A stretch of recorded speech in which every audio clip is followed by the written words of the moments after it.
Bon Michel, c'était la dernière de Soyaux, défaite 3-0 contre Paris. Bon, c'était un peu anecdotique secondaire le résultat.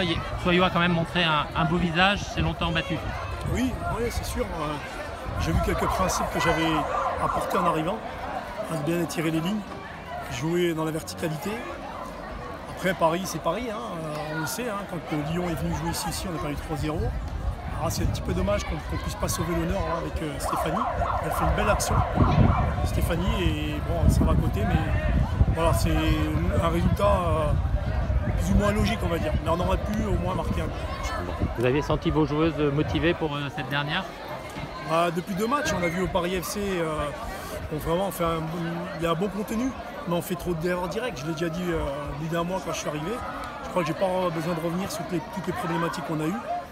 Entre le recrutement, entre les histoires en interne qu'il y a, bien évidemment, que tout le monde sait, en externe. J'aimerais mettre une petite parenthèse tout de même, parce que j'ai entendu beaucoup de choses, et j'aimerais dire que le président, M. Le Tapissier, a toujours été convenable au niveau des paiements.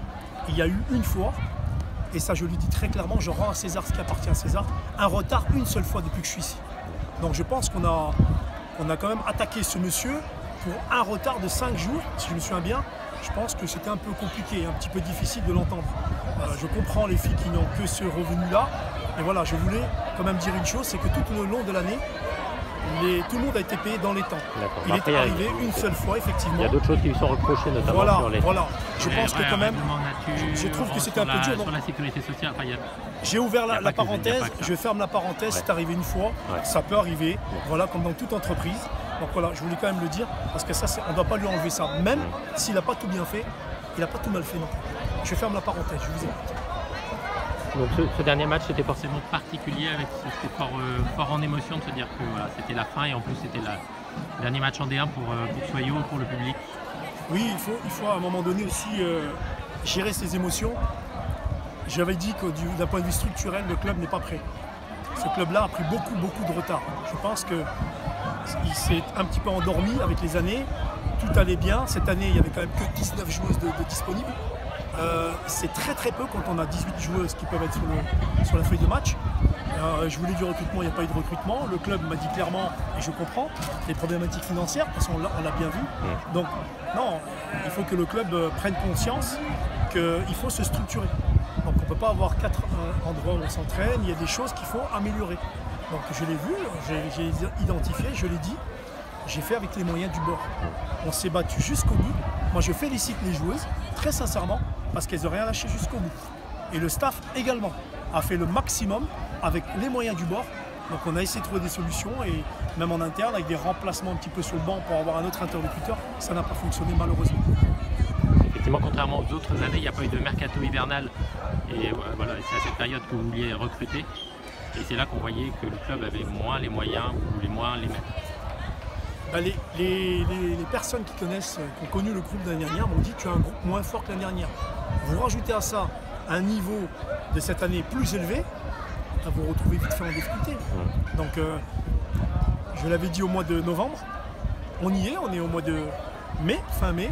Le résultat est là, donc c'est dommage, mais je suis lucide. J'étais déjà lucide il y a quelques mois en arrière. Et comment vous jugez votre bilan comptable? Vous n'avez pas réussi à gagner un match? C'est clair, le bilan comptable n'est pas bon du tout. Maintenant, on sait pourquoi aussi. Même aujourd'hui, avec les situations qu'on a eues, on ne marque pas. Il faut marquer des buts pour pouvoir gagner des matchs. Donc à partir du moment où on demande une attaquante supplémentaire, également 2 autres joueurs supplémentaires à des postes bien précis où on prenait des buts, on n'a pas pu recruter, donc effectivement après on se retrouve en difficulté. Donc, oui, le bilan comptable n'est pas bon. Mais personnellement, pour moi aujourd'hui, je l'ai dit, je ressors milliardaire, monsieur.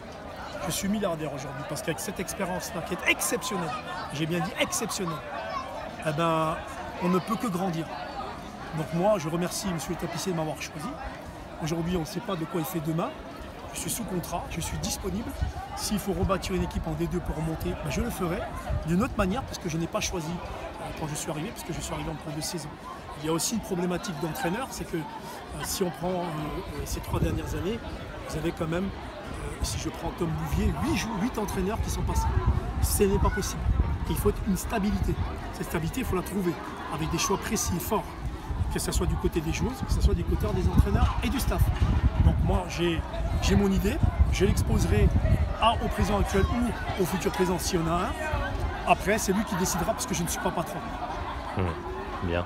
Et est-ce que vous pensez qu'il y a des filles qui vont vouloir aller rebondir ailleurs et qui le peuvent? Moi, je changerai cette question en disant est-ce que le club est prêt à garder certaines filles? C'est ça qu'il faut se dire aussi. Même s'il y a des filles qui ont encore une année ou des années de contrat, ça c'est aussi une stratégie sportive. Il faut mettre à plat, proposer, parce que si on me demande moi, c'est sûr qu'il y aura des changements. Ça c'est une évidence. La performance, on la demande, il y a une exigence du haut niveau, pas très haut niveau, mais du haut niveau. Je pense qu'effectivement, il y aura des changements, c'est sûr. Maintenant, il y a des joueuses aussi qui sont sous contrat et qui ont apporté satisfaction et qui, en des deux, feront largement le travail. Donc, c'est pas moi qui vais juger à la fin.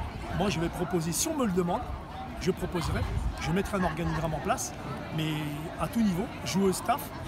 Et puis, si maintenant le président me dit qu'il y a d'autres changements à faire, même au niveau de l'entraîneur, c'est pas moi qui décidera. C'est le futur président ou le président actuel. Si le club reste en V2, vous êtes prêt à...